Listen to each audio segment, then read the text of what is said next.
Point number 3, चुप रहे ना, ये चुप रहे, साथ वाला बोलता रहेगा। Point 3, if a taxable sale is made to, गौर से पढ़ा करें जाके इन एडजस्टमेंट्स को, फिर न्यूमेरिकल्स जब होंगे तो फिर आपको ये भूल ही ना हो।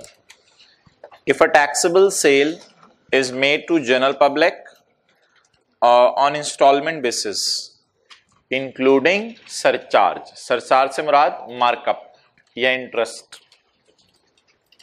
If a taxable sale is sold to general public including surcharge, surcharge means interest markup। अच्छा भाई, आपने बाजार से एक मोटरसाइकिल खरीदा ₹1,00,000 का, लेकिन आपने कहा पैसे में किस्तों में दूंगा, पैसे में किस्तों में दूंगा, तो ₹1,00,000 के बाइक के 1,10,000 एग्री हुए, इसमें 10,000 सरचार्ज था। ये सेल्स टैक्स नहीं है, वो 10% रेट नहीं है। आप बता दें फेयर वैल्यू क्या है बाइक की? Lakh, 1,10,000 fair value lakh. बाजार से जाके पैसे देके खरीदें लाख, इंटरेस्ट डाल के क्या वैल्यू है? अब सवाल क्या है कि 17% किस पे लगेगा? क्या फेयर वैल्यू पे लगेगा यानी 1,00,000, या इंक्लूडिंग इंटरेस्ट वाली पे लगेगा? जवाब पढ़ें। If taxable supply is made to general public on installment basis including markup, इसमें मार्कअप शामिल हो तो क्या करेंगे? Open market price of supply. Excluding the amount of tax का मतलब होता है इसमें 17% शामिल नहीं होगा। इस बात को छोड़ा करें बस। ओपन मार्केट प्राइस पढ़ें जी अगले सफे पे, साथ सवाल पढ़े ना अगले सफे पे, ज्यादा आगे ना जाएं, आगे इंशाल्लाह जाएंगे। पॉइंट 3, फरीद मोटर्स सोल्ड, कल छुट्टी यार, प्रिंसिपल साहब को एप्लीकेशन दो, ऑन करा दो यार, 2-4 बंदे हिम्मत करें, हाथ खड़ा करें, 2-4 बंदे जाएंगे, हमारा फ्यूचर स्टेक पे है। प्रिंसिपल साहब प्लीज कल ऑन करा दें। हाँ 2-4 बंदे जाएं एप्लीकेशन लेके। देखिए ना, काम एक दिन आगे ही जाता है छुट्टी से, और क्या होता है बच्चे रिलैक्स हो यार, छुट्टी रिलैक्स नहीं, काम एक दिन आगे चला जाता है बस। ओके अच्छा भाई, अच्छा Farid motors sold bike to one of its customer for 1,10,000। Farid motor normally sale bike for 1,00,000। जी भाई, इसमें सरचार्ज कितना है? इसके सर पे कितनी चार्जिंग हुई है? 10,000। बताएं जी किस पे 17% लगाएंगे? What is VOS? 1,00,000 value of supply.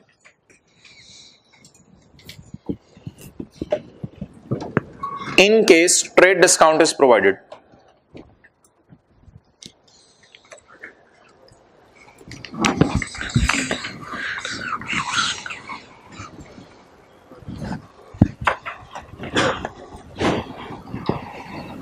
Okay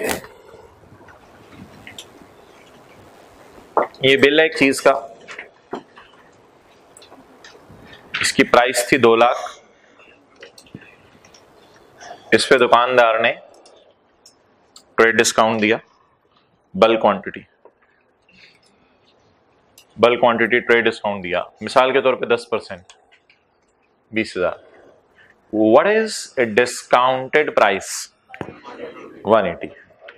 अब सवाल यह है कि सेल्स टैक्स बिल पे कैसे लगेगा? चुप रहे ना, 2,00,000 पे 17% लगेगा या 180 पे 17% लगेगा? तो जवाब यह है कि लॉ बता चुका है, लॉ बता चुका है कि डिस्काउंटेड प्राइस लगी। ये मेरा कॉपीराइट है। अच्छा जवाब यह है कि लॉ बता चुका है डिस्काउंटेड प्राइस पे लगेगा अगर डिस्काउंट बिजनेस नॉर्म्स के मुताबिक हो। यानी ये ना हो 2,00,000 में से आप 1.5 माफ कर रहे हो, लूट मची हुई है, वो फिर कजन होगा, वो और के चक्कर होगा। तो बिजनेस नॉर्म्स के मुताबिक अगर डिस्काउंट है तो माइनस करने की इजाजत है। डिस्काउंटेड प्राइस क्या है? 180। 36,000 30,600। ओके जी, आप कितने पैसे देंगे दुकानदार को? 210,600। आप देखें बचत हुई है, 2,34,000 नहीं देने पड़े, ये ना कि बच्चे 2,34,000 नहीं देने पड़े, वरना कितने देने पड़ने थे? 2,34,000। 34 पता है ना, 17 लगाना आता है। 2,34,000 नहीं देने पड़े, बल्कि कितने देने पड़े हैं? 2,10,600। तो बताएं सेल्स टैक्स किस पे लगेगा, डिस्काउंटेड प्राइस पे या बिफोर डिस्काउंट वाली पे? शराइत पढ़ लें फिर नोट कर लीजिएगा। In case trade discount is provided, the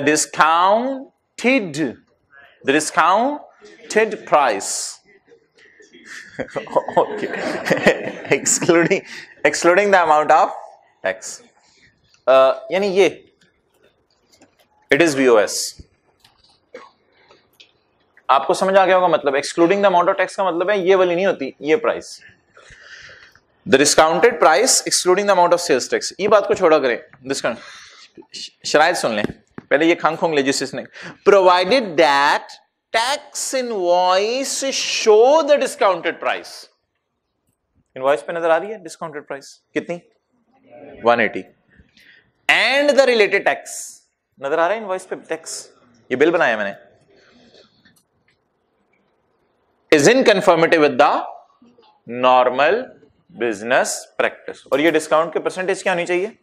normal business practice के मुताबिक होनी चाहिए, जो उस मार्केट में डिस्काउंट का रेट चल रहा है।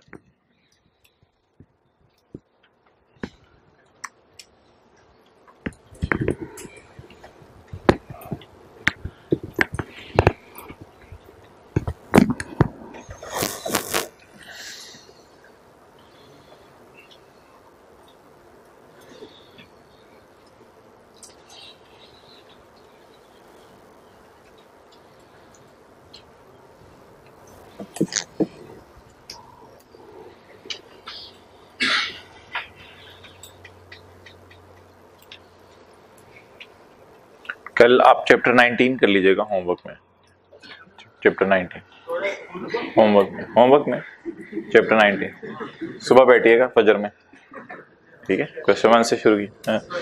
ओके अच्छा जी, एक चैप्टर तो कर लेते ना बंदा, एक छुट्टी आई है तो एक चैप्टर। अच्छा जी, point number 5, in case of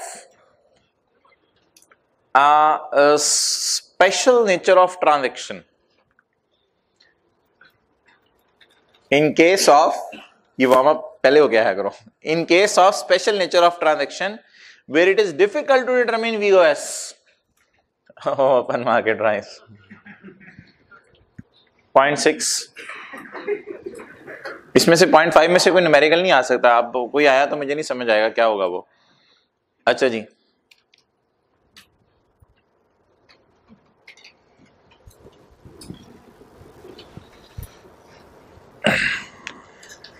अच्छा भाई, इंपोर्टेड गुड्स पर किस वैल्यू पे सेल्स टैक्स लगेगा? इसमें वो कह रहे हैं एक्सक्लूडिंग दो specified in third schedule.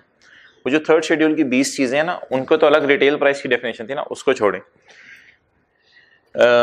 Imported goods अगर उन 20 में से ना हो, वो जो 20 हमने पढ़ी थी उन 20 में से ना हो, तो इंपोर्टेड गुड्स पे कैसे टैक्स लगेगा? तो इंपोर्टेड गुड्स पे मिसाल के तौर पे आपने कोई चीज इंपोर्ट की, उसकी कॉस्ट है 100, उस पे आपने फेडरल एक्साइज ड्यूटी पे की 10, उसके ऊपर आपने कस्टम, नोट नहीं करना, उसके ऊपर आपने कस्टम ड्यूटी पे की 30 रुपए, तो आप कहेंगे मुझे चीज कितने में पड़ी? 140 में। तो इंपोर्ट की स्टेज पे आप इस पे टैक्स देंगे 140 ज़रब 17%। इस पे लोग एतराज भी करते हैं, टैक्स ऑन टैक्स, यानी गवर्नमेंट अगर सेल्स टैक्स लगाना भी चाहती है तो 100 रुपए पे ले ले हमारे से, पहले टैक्स ऐड कर रहे हैं कोई दूसरे तीसरे, उसके बाद जाके, तो सेल्स टैक्स वाले सबसे लालची निकले। इन्होंने कहा पहले ये टैक्स निकालो, ये टैक्स निकालो। इन लॉज में लालच नहीं है, ये 100 पे ही रेट लगाते हैं, लेकिन ये दोनों लॉज हमारे सिलेबस में नहीं है। तो इन लॉ, ये दोनों लॉज लालची नहीं है, लालची हमारे लिए था सिर्फ। तो हमारा लॉ लालची है, तो वो कहता है कि ये सारे टैक्सेस ऐड करो, फिर जो प्राइस निकले उस पे लगा दो सेल्स टैक्स। ठीक है, कोई नहीं नोट करने की जरूरत, अगले सफे वाली मिसाल पढ़ लेते हैं। मिसाल मसाला लगा के थोड़ा, अल्लाह अकबर। 0.5 तामीर। देखिए अम्मी अब्बू ने नाम क्या रखा है, तामीर। तामीर इंपोर्टेड गुड, तामीर ने गुड्स इंपोर्ट की फॉर 15 मिलियन। अच्छा हाँ, यहां एक और बात भी होती है कि ये जो प्राइस होती है ना इंपोर्ट की, ये प्राइस वो नहीं होती जो आपने बाहर के बंदे को दिए हैं पैसे। मिसाल के तौर पे आपने गाड़ी इंपोर्ट की है, तो कई दफा ऐसा होता है बाहर का सप्लायर आपका जान पहचान वाला बन जाता है, तो वो आपको बड़े सस्ते दामों में गाड़ी दे देता है जब फ्रीक्वेंट डील्स हो। तो जब भी चीज पाकिस्तान में इंपोर्ट होती है तो ये बात याद रखिएगा, पाकिस्तान वाले कभी भी आपसे बिल नहीं मांगते। तो ये नहीं कहते यार बिल दिखाओ, वो कहते हैं यार चीज लाओ, हम इसकी प्राइस खुद ही बताएंगे। उधर कस्टम अथॉरिटीज वाले बैठे होते हैं, उन्होंने अपने रूल्स कुछ बनाए होते हैं, उसके मुताबिक कंडीशन देख के वो बता देते हैं यार हमारे ख्याल से गाड़ी की ये कीमत है, आपके बिल की हैसियत नहीं होती। तो पहली तो बात यह कि जब भी आप चीज इंपोर्ट करेंगे तो किस अमाउंट पे टैक्स लगना है, उससे पहले आप टैक्स वाले से पूछेंगे भाई ये चीज है कितने की, वो भी वही बताएंगे चीज कितने की, आपको बिल दिखाने की जरूरत नहीं। फिर उसके बाद उस पर वो कस्टम ड्यूटी लगाएंगे, फेडरल एक्साइज ड्यूटी लगाएंगे, फिर जो ग्रॉस अमाउंट होगी उस पर सेल्स टैक्स लगेगा। पढ़ें, तामीर imported good for rupees 15 million, however custom वालों ने इसकी कीमत बताई 18। जी भाई हमने इंपोर्ट कितने में की, लेकिन कस्टम वालों की नजर में इसकी कीमत 18, 15 को काट दें फिर। अच्छा कस्टम ड्यूटी हमने कितनी पे की, 9। ड्यूटी की अमाउंट देगा, परसेंटेज नहीं देगा क्योंकि ये लॉ आपके सिलेबस में नहीं है, ड्यूटी की अमाउंट दे देगा। कस्टम ड्यूटी कितनी पे की, 9। और फेडरल एक्साइज ड्यूटी बताएं जी किस पे टैक्स लगे, 18 जमा 9 जमा 3। सॉल्यूशन में देखें व्हाट इज VOS 30। इस 30 के आगे आप 17% लगा सकते हैं, इस 30 पर 17% लगेगा। ये सारी बातें पढ़ते जाएं, मेमोरी में सेव करते जाएं, जब कभी न्यूमेरिकल्स आए तो फिर याद कीजिएगा ये बात यहां पड़ी थी, ये बात यहां पड़ी थी। जी न्यूमेरिकली जो एडजस्टमेंट्स आ सकती हैं वो खत्म हुई 0.6 तक। इसके बाद जितनी एडजस्टमेंट्स आ गए हैं वो न्यूमेरिकली आपके लिए रेलिवेंट नहीं है, तो मैं यहां तक रिवीजन करा दूं ताकि न्यूमेरिकल्स वाला पोर्शन खत्म हो, आगे फिर थ्योरी की डिस्कशन है। जी अगर आप कोई चीज बेचें, मिसाल के तौर पे आप कहते हैं कि जी मैं केमिकल बेच रहा हूं और बदले में अगला बंदा आपको पैसे दे दे और पंखे दे दे, बताएं जी किस चीज की फेयर वैल्यू पे रेट लगेगा, केमिकल्स की। क्या पढ़ा था, market price of supply. Seller की बुक्स में देखना है जाने वाली चीज क्या है, उस पे रेट लगेगा। नेक्स्ट, अगर चीजें जानने वाले को बेच दी तो हायर ऑफ एक्चुअल और market price, no no no no, higher शायर का चक्कर नहीं, open market price. If taxable sale is made to general public on instalment basis, फिर क्या करेंगे, ओपन मार्केट प्राइस। इंटरेस्ट को शामिल नहीं करना, इंटरेस्ट के अलावा वाली अमाउंट। अगर डिस्काउंट दे दें तो डिस्काउंट माइनस करके जो फिगर आएगी उस पर 17% लगाना है। और स्पेशल नेचर की ट्रांजैक्शन में भी ओपन मार्केट प्राइस। और चीजें इंपोर्ट करें तो इंपोर्ट की कॉस्ट को बढ़ाते रहे हद तक इंपोर्ट की कॉस्ट जब आसमानों पे पहुंच जाए तो उस पर 17% लगा दें। कैसे बढ़ाएंगे, कस्टम ड्यूटी और फेडरल एक्साइज ड्यूटी ऐड करके। ओके, 0.7, अगर कोई ट्रांजैक्शन हुई जिस ट्रांजैक्शन में उसकी वैल्यू डिटरमिन करना पे एतराज है क्योंकि उसका बिल जो है वो टैक्स वालों की नजर में सही नहीं बना, तो फिर ऐसी सूरत में एक कमेटी बनाई जाएगी जिसका नाम होगा वैल्यूएशन कमेटी। इसमें कुछ बंदे इनकम टैक्स के दफ्तर के होंगे, कुछ बंदे ट्रेड एसोसिएशन के होंगे यानी दुकानदार, और उनको बिठा के डिसाइड किया जाएगा इसकी प्राइस क्या। बढ़े, if there are sufficient reasons to believe that the value of supply has not been correctly declared in bill। लोग 2 नंबर बिल बनाते थे, तो अगर बिल ही गलत बनाया किसी ने तो फिर कैसे डिसाइड होगा। तो फिर ऐसा ना करें, ऐसे टैक्स वाले बैठेंगे तो लोग एतराज करेंगे, अपनी मर्जी करते हैं। दुकानदार भी थोड़े डिस्कशन में बिठा लें। तो the value determined bye valuation committee, आमतौर पर वैल्यूएशन कमेटी तब बैठती है जब उस चीज की फेयर वैल्यू बाजार में ना मिल रही हो। कई दफा आप ऐसी चीजें बेचते हैं जो बाजार में आम नहीं होती। The value determined bye valuation committee comprising, इसमें कौन कौन लोग होंगे? ट्रेड्स, कुछ दुकानदार बिठा लें, एंड कुछ इनलैंड रेवेन्यू के बंदे बिठा लें। इनलैंड रेवेन्यू से मुराद होता है commissioner inland revenue, assistant commissioner inland revenue, commissioner वगैरह को बिठा लें। इस कमेटी को बनाएगा कमिश्नर कि कौन कौन से दुकानदार इसमें बैठेंगे और कौन कौन से एफबीआर के दफ्तर के बंदे बैठेंगे। तो इन दोनों को ना अलग अलग याद करने आपने। स्पेशल नेचर ऊपर लिखा हुआ था, इधर लिखा हुआ है इनवॉइस पे वैल्यू डिक्लेयर नहीं हुई, उधर ओपन मार्केट प्राइस और इधर वैल्यूएशन कमेटी बताएगी।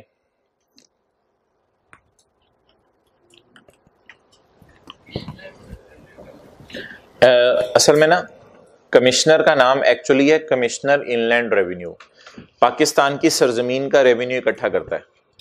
इसी तरह असिस्टेंट कमिश्नर का सही नाम है असिस्टेंट कमिश्नर इनलैंड रेवेन्यू। तो ये एफबीआर ने जरा थोड़ा प्रोटोकॉल देने के लिए ऐड किया हुआ साथ, जैसे डॉक्टर के साथ आप लगा देते हैं डॉक्टर साहब, बहुत कम लोग डॉक्टर बोलते हैं, डॉक्टर साहब। अच्छा, पॉइंट नंबर 8,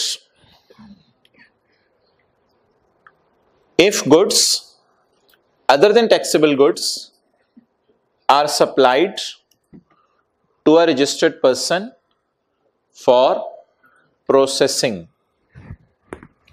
तो market price of goods excluding the amount of tax,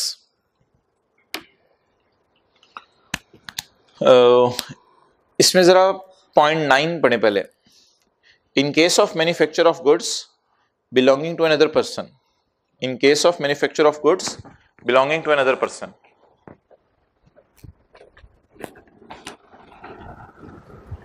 ji manufacturing of goods belonging to another person की मिसाल आपको करवाई थी मैंने। यहां पे होंडा था, यहां पे इमरान खान था। अच्छा, होंडा ने क्या हैंड ओवर किया था? Raw material. इमरान खान ने क्या बना के दिए थे? टायर्स। अब सवाल है कि what is in the books of Imran Khan, what is value of supply in the books of Imran Khan? Imran Khan की बुक्स में इसकी वैल्यू ऑफ सप्लाई क्या है? एक राय ये है कि वैल्यू ऑफ सप्लाई है इसकी सेल, यानी टायर कितने का है, तो वो ला कह रहे नहीं, ये रहने दो। टायर कितने का इसको छोड़ो, टायर तो इसने खरीदा ही नहीं, ये थोड़ा टायर खरीद के बेच रहे हैं, ये न्यूमेरिकली नहीं है आपके सिलेबस में, लेकिन थ्योरी में समझाना पड़ेगा। ये थोड़ा टायर खरीद के बेच रहे हैं, ये तो मटेरियल मंगवा के बेच रहे हैं, मंगवा के टायर बना के बेच रहे हैं। तो मेरे ख्याल से ये अगर टायर बाजार में 12,000 के, तो सोचें जरा, टायर बाजार में 12,000 के और मटेरियल होंडा ने 8-9 हजार का खुद खरीदा, तो 8-9 हजार का मटेरियल खरीदेंगे, 8-9 हजार का मटेरियल खरीदेंगे, 9 हजार का मटेरियल खरीदेंगे, 2,000 इमरान खान को देंगे। समझे बात? 8, चलिए इस तरह लेते हैं। अम्मी ने कहा बेटे ऐसा करते हैं कि आज ना बिरयानी बेचते हैं, बेटा जाओ बिरयानी बेचो, थोड़ी सी ऐसी घर के बाहर बैठ जाओ, बिरयानी बेचो। तो अब आप क्या करेंगे? अब आप बिरयानी के लिए चीजें खरीदेंगे और खुद काट के देंगे, खुद काट के देंगे मटेरियल, और आप जाके मोहल्ले के अंदर किसी दुकान पे दे आएंगे। अब आप मटेरियल काटा देग बनाने के लिए, आपने 4,000 का, उसे कहा देग तू बना दे, उसने कहा 1,000 मैं लेता हूं, तो 4,000 आपका खर्चा हुआ मटेरियल का, 1,000 रुपए के उसने प्रोसेसिंग के पैसे लिए। आप अम्मी को घर आके कहेंगे अम्मी 5,000 की देग पड़ी, यही कहेंगे। अब अम्मी कहेंगी बेटा इसमें बोटियां गिन, अम्मी 60 बोटियां, तो ऐसा कर 60 बोटियां तो 60 डब्बे बना दे। अब 60 डब्बे बन गए, आपने 6,000 की वो बेच दी। समझ आई बात? मटेरियल कितने का खरीदा, सर्विस प्रोवाइडर को कितने दिए, 1,000, और फिर 5,000 वाली चीज कितने में बेची, 6,000। अच्छा जी, होंडा ने टायर कितने का खरीदा, 4,000। इमरान खान को कितने देंगे, 5,000, 6,000। इमरान खान को कितने देंगे, 1,000। उसके बाद टायर 6,000 वाला बन के शायद आ जाए इनके पास, तो 6,000 वाला टायर गाड़ी में लगा देंगे। दिल चाहे तो बेच दें, दिल चाहे तो गाड़ी में लगा दें। कुछ ऐसे भी लोग आएंगे कि हमें सिर्फ टायर चाहिए, ये देखो गाड़ी हमारे पास है, हमें सिर्फ टायर चाहिए, तो उनको 6,000 का टायर बेच दें, सस्ता तो नहीं बेचना, 5,000 से कम तो नहीं बेचना ना। 4,000 का हमें मटेरियल पड़ा, 1,000 की लेबर ही पड़ी एक तरह, 1,000 का हमने किसी से बनवा लिया, अब 5,000 का हमें पड़ा, बेचेंगे कितना? नाउ वो जो बंदा है देग बनाने वाला, वो अपनी सेल में कितना डालेगा? देग बनाने वाला आप उसे कितना दे के आए हैं? 1,000। तो आप बता दें इमरान खान अपनी सेल में कितना डालेगा? 1,000। इमरान खान अपनी सेल में कितना डालेगा? 1,000। समझ आई बात? ये पैसे कौन देगा इमरान खान को? मैन्युफैक्चरर। ये असल में गाड़ियां बना रहे हैं, ये पैसे इसको दे देगा। किसको? इस मैन्युफैक्चरर को, इस मैन्युफैक्चरर को। पढ़े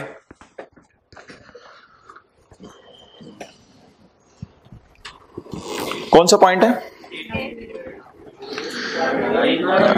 जी? मैं कह रहा हूं पहले 9 पढ़ लें। In case of manufacture of goods belonging to Honda, बल्कि ऐसा करें ना, in case of manufacture by Imran Khan, in case of manufacture by Imran Khan,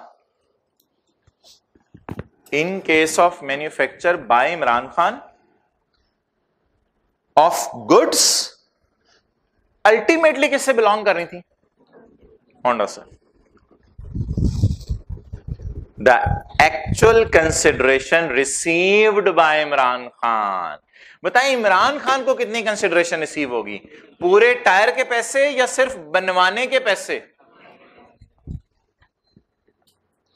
the amount received या the consideration received by Imran Khan for value addition. उसने क्या वैल्यू एडिशन की है? सिर्फ पका के दिया है। हम उसे कच्चा सामान दे आए थे, उसने सिर्फ पका के दिया है, तो उसने सिर्फ टायर बना के दिया है, उसने सिर्फ चीजों को जोड़ के गोल कर दिया। ऐसे शायद पैसे। The actual consideration received by manufacturer for value addition, बल्कि आप लिखें फॉर प्रोवाइडिंग सर्विस। सर्विस ही प्रोवाइड कर रहा है ना, वो चीजें खरीद के तो नहीं हमें करके दे रहा, सर्विस प्रोवाइड कर रहा है। क्या? मटेरियल को हमारे किस में कन्वर्ट करके दे रहे? फिनिश गुड में कन्वर्ट करके दे रहे। मैंने कहा ये न्यूमेरिकल नहीं है हमारे सिलेबस में। The actual consideration received by manufacturer for value addition carried out on such goods.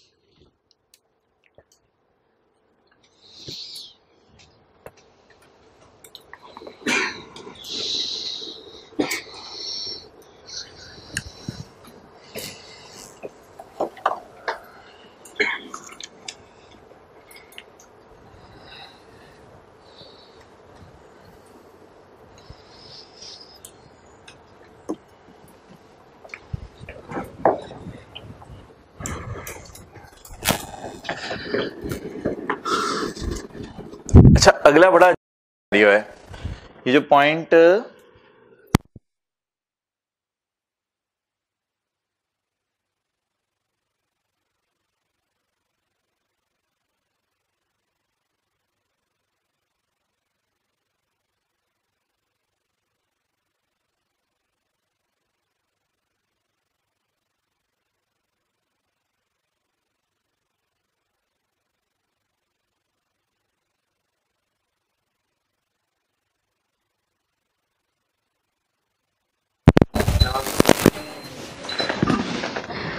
Okay, आप ये डायग्राम बना लें किस पॉइंट के साथ? जो मैंने करा दिया अभी 9 के साथ डायग्राम बना लें और इधर लिख लें दोनों रजिस्टर्ड हैं। ये 9 के साथ डायग्राम बना लें और यहां लिख लें दोनों रजिस्टर्ड है, दोनों रजिस्टर्ड हैं सेल्स टैक्स में।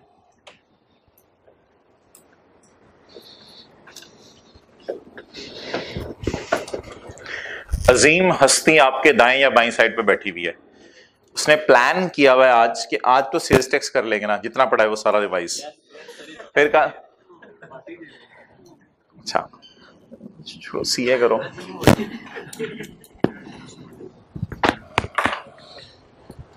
अच्छा भाई, एक आपने नाम सुना होगा शीदा टायर।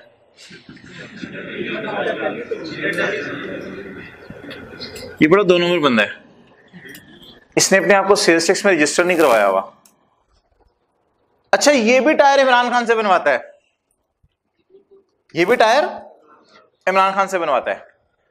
अब गवर्नमेंट ने पकड़ लिया इसको, गवर्नमेंट ने कहा अच्छा अक्सर ना चीजें एग्जेम्प्ट होती हैं, रॉ मटेरियल लेकिन जब वो फिनिश गुड बन जाती हैं वो टैक्सेबल हो जाती हैं, वो टैक्सेबल हो जाती है।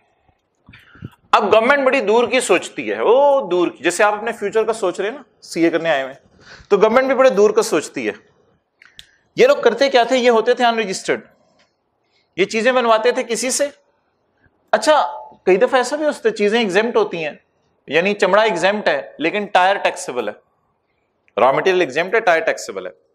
ये क्या करते थे, चीजें बनवाते थे किसी से और उसे कहते थे तुम हमें चीजें दे दो, अब हम टैक्सेबल चीजें बाजार में बेचेंगे। अब बेचते बाजार में टैक्सेबल चीजें थे, लेकिन खुद सेल्स टैक्स के दफ्तर ना जाने की वजह से अपने आप को अनरजिस्टर्ड रखते थे ताकि हमें टैक्स ना लेना पड़े। तो गवर्नमेंट ने कहा इन लोगों ने तो कभी पकड़े नहीं जाना, इन लोगों ने तो कभी, तो ये दो बातें मिक्स हो गई हैं इस वक्त, दो बातें इकट्ठी आ रही हैं। नंबर वन, बंदा कौन है, ये अनरजिस्टर्ड, और लकीली इसका रॉ मटेरियल क्या है, एग्जेम्प्ट। तो बंदा अनरजिस्टर्ड है, इसका मटेरियल एग्जेम्प्ट है। इसने इमरान खान को जब बना के दिया, तो जो इमरान खान ने चीज बनाई, जब वो लॉ में जाके देखी वो टैक्सेबल थी। वो क्या थी, टायर। अब इसे चाहिए जो बंदा इसकी दुकान पे टायर खरीदने आए उसको वो 6000 का टायर बेचे, 6000 जमा 17%, 6000 जमा 17%। लेकिन क्यों नहीं बेचता था 6000 जमा 17% पे, क्योंकि लॉ मेकर को धोखा दे रहा था और अपने आप को क्या रखता था, अनरजिस्टर्ड। तो गवर्नमेंट ने कहा इसको यहीं पकड़ लो। इमरान खान एज्यूम करते हैं तुम्हारी सेल 6000 है, इमरान खान एज्यूम करते हैं तुम्हारी सेल, और जब तुम इसको टायर बेचो, जब तुम इसको टायर बेचो तो इससे कितने पैसे मांगो, इससे मांगो 1000 रुपया जमा 6000 ज़रब 17%।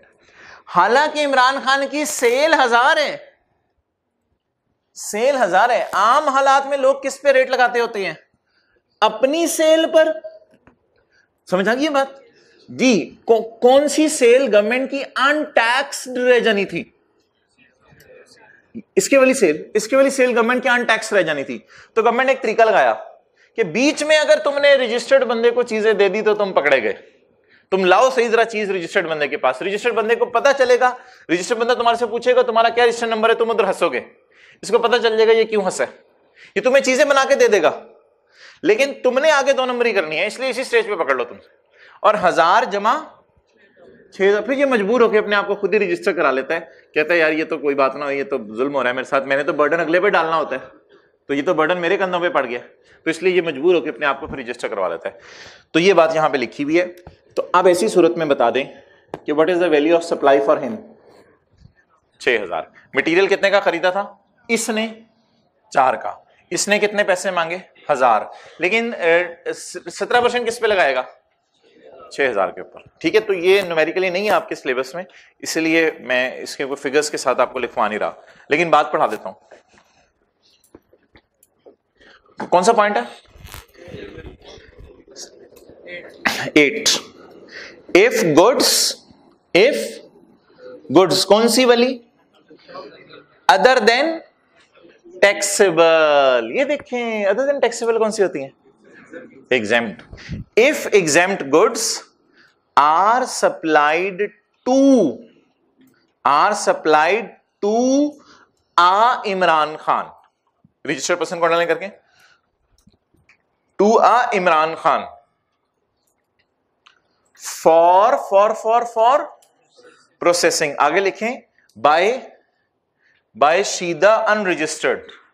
सप्लाई करने वाला कौन है इसको, If goods other than taxable goods are supplied to, बोले इमरान खान फॉर प्रोसेसिंग। अच्छा, प्रोसेसिंग के लिए किसने भेजी है, बाय शीदा अनरजिस्टर्ड लिखे आगे, बाय शीदा अनरजिस्टर्ड। देन भाई असूली तौर पे तो देख वाले की सेल 1000 रुपए है, सर्विस रेवेन्यू है उसका, लेकिन वो देन VOS लिखे आगे, पूरा फिक्रा करें। Then VOS for Imran Khan is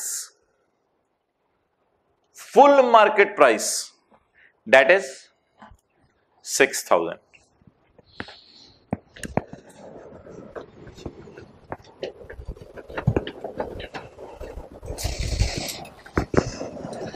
चलें जी, बात खत्म करें। आम हालात में क्या होता है, आम हालात में होता है दोनों बंदे क्या होते हैं, रजिस्टर्ड। एक बंदा 4000 की चीज खरीदता है, इसे कहते हैं 1000 का 1000 की तुम मुझे प्रोसेसिंग कर दो, मैं मार्केट में 6000 की बेच दूंगा, तो कोई मसला नहीं। बस इमरान खान की सेल में कितना चला जाएगा? 1000, और टैक्स पे किस पे लगाएगा? 1000 पे। नेक्स्ट, लेकिन अगर कभी ऐसा हो कि इमरान खान को पता चले कि मैं जिसके लिए प्रोसेसिंग कर रहा हूं वो बुरा बच्चा है, तो फिर इमरान खान क्या करेगा? इमरान खान उससे चीजें खरीदेगा, माजरत चीजें रिसीव करेगा, प्रोसेसिंग करके वापस कर देगा, अपने 1000 पे मांगेगा, अपने 1000 पे मांगेगा जो एग्री हुआ है। लेकिन जब टैक्स लेने की बारी आएगी तो इस पे टैक्स किस पे लगाएगा? फुल मार्केट प्राइस पे। बिकॉज इसकी क्या इंटेंशन है कि इसने जब अपने कस्टमर को चीज बेचनी है तो इसने टैक्स नहीं लेना, तो इसको इसी मौके पे पकड़ लो और इसी मौके पे पकड़ के इसको रगड़ा लगा दो।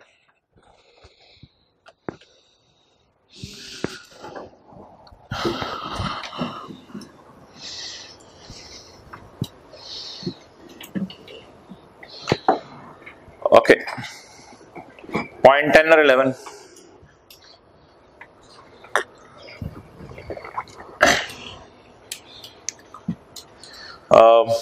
ये जितना समझ आ गया पढ़ लीजिएगा, ना समझ आया कोई मसला नहीं। आई कैप को 10-11 चीज़ें हाईलाइट करके दी थी कि भाई आप अपनी किताब से निकाल दो, ये सिलेबस की नहीं है। उसमें से 7-8 आई कैप मान गया था, 2-3 नहीं माना था, उनमें से ये पॉइंट 10 और 11 भी है। तो आई कैप स्टिल समझ रहे आपके सिलेबस में है, लेकिन मेरे ख्याल से ये आपके सिलेबस की चीज़ नहीं है।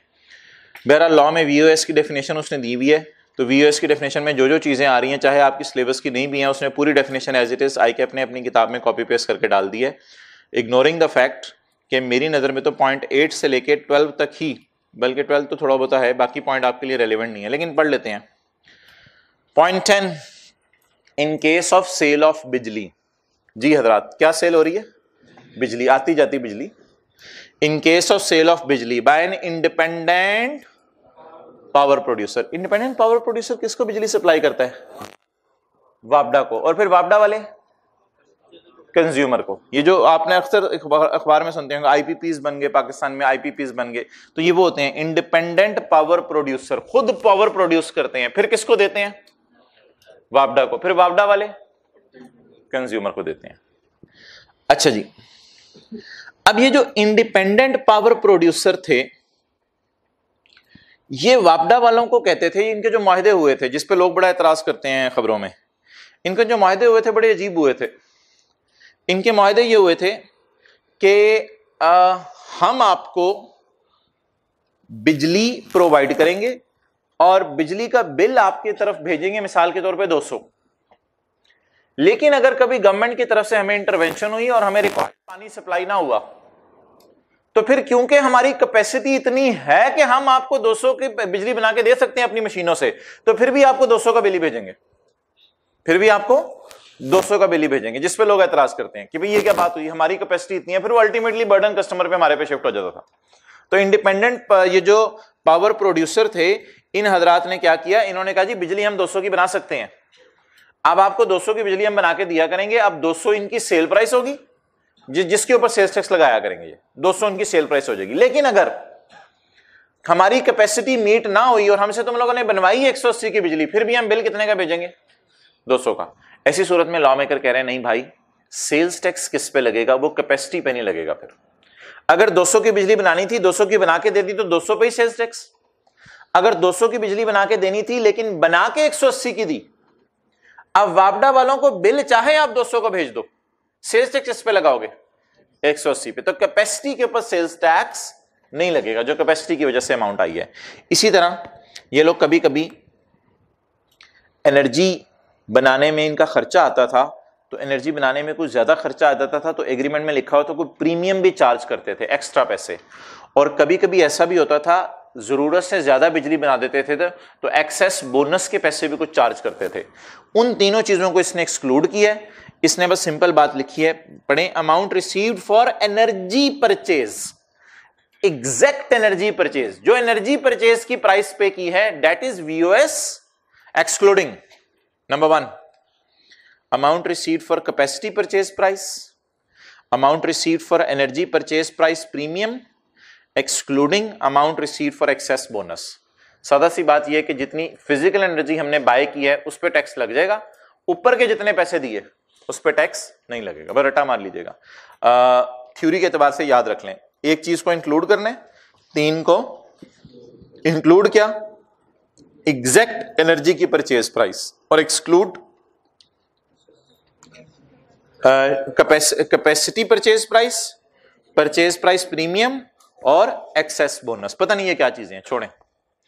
Next point 11, in case of supply of, रुक जाएं, ऐसा ना हो टाइम ना बचे, न्यूमेरिकल निकालें, न्यूमेरिकल शुरू करें। Hand written notes page number 4। अगर न्यूमेरिकल से टाइम बचेगा तो फिर थ्योरी की तरफ वापस आ जाते हैं। Hand written notes page number 4। पहला न्यूमेरिकल जी सेल्स टैक्स का होने लगा, कोशिश करते हैं आधे घंटे में खत्म हो जाए।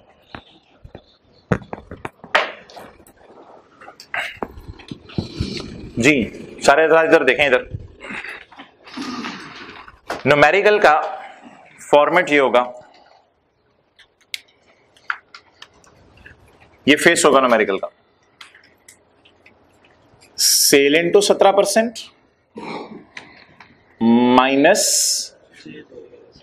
Purchase into 17%। बोलें दोबारा, sale into 17% minus purchase into 17%। और न्यूमेरिकल में दो वर्किंग्स हुआ करेंगे, दो वर्किंग्स हुआ करेंगे। इनपुट यानी ये फिगर वर्किंग से आया करेगी, इसको कहेंगे परचेज इंटू 17%, परचेज इंटू 17%। एक और वर्किंग हुआ करेगी, working 2, that is apportionment of input. Input को तकसीम करना, इनपुट को तकसीम करना। ओके, सेल हमारे पास 3 किस्म की हुआ करेंगी, टैक्सेबल, पाकिस्तान में जो चीजें बेच रहे हैं, जीरो रेट, नहीं एग्जेम्प्ट नहीं इसे कहते, इसे कहते हैं एक्सपोर्ट सेल, बाहर के मुल्क में जो चीजें बेच रहे हैं। और तीसरी सेल हुआ करेगी एग्जेम्प्ट, बेच पाकिस्तान में ही रहे होंगे लेकिन गवर्नमेंट किसी वजह से माफ कर देगी। मिसालें मैंने आपको दी थी, गाड़ी टैक्सेबल सेल, गाड़ी टैक्सेबल सेल, पंखा टैक्सेबल सेल, वही गाड़ी बाहर के मुल्क में बेच दें, जीरो रेट सेल। और एग्जेम्प्ट सेल, मिसाल के तौर पे होंडा कार्स वाले हैं, होंडा कार्स वाले बाहर के मुल्क के अंदर, बाहर के मुल्क में गाड़ियां बेच रहे हैं, वो कहां आएगा, zero rate sale. Honda car वाले पाकिस्तान में गाड़ियां बेच रहे हैं, वो कहां आएगा, टैक्सेबल सेल। होली कुरान का बेचना माफ है, होली कुरान का बेचना माफ है। होंडा कार्स वालों ने कहा हम होली कुरान भी साथ बेचेंगे, ये कौन सी सेल कर रहे हैं, एग्जेम्प्ट सेल कर रहे हैं। जब गाड़ी बेचते हैं साथ उसमें होली कुरान भी रख देते हैं, लेकिन उसके पैसे लेते हैं, कस्टमर को बेचते हैं, फ्री में नहीं देते, लेकिन उसमें सेल्स टैक्स नहीं लगा सकते। अब कस्टमर 30 लाख की गाड़ी नहीं लेके आएगा, 35 लाख 10,000 की गाड़ी लेके आएगा और 1,000 रुपए होली कुरान के पे करेगा, 1,000 रुपए होली कुरान के पे करेगा, उधर 1,170 पे नहीं करेगा, उधर 1,170 पे नहीं करेगा। Getting the point? ओके जी। लोकल सेल टैक्सेबल जो है वो इधर आ जाया करेंगी, जो जीरो रेट सेल है वो इधर आ जाया करेंगी। जरूरी नहीं एक्सपोर्ट हो, पाकिस्तान भी की कुछ जीरो रेट होती हैं। और जो सेल्स माफ ही हैं, जिन पे सेल्स टैक्स लगाना ही नहीं, क्योंकि उन चीजों की नेचर ऐसी है कि गवर्नमेंट चाहती है इन पे सेल्स टैक्स लगे ही ना, वो इधर आ जाया करेंगे, एग्जेम्प्ट सेल।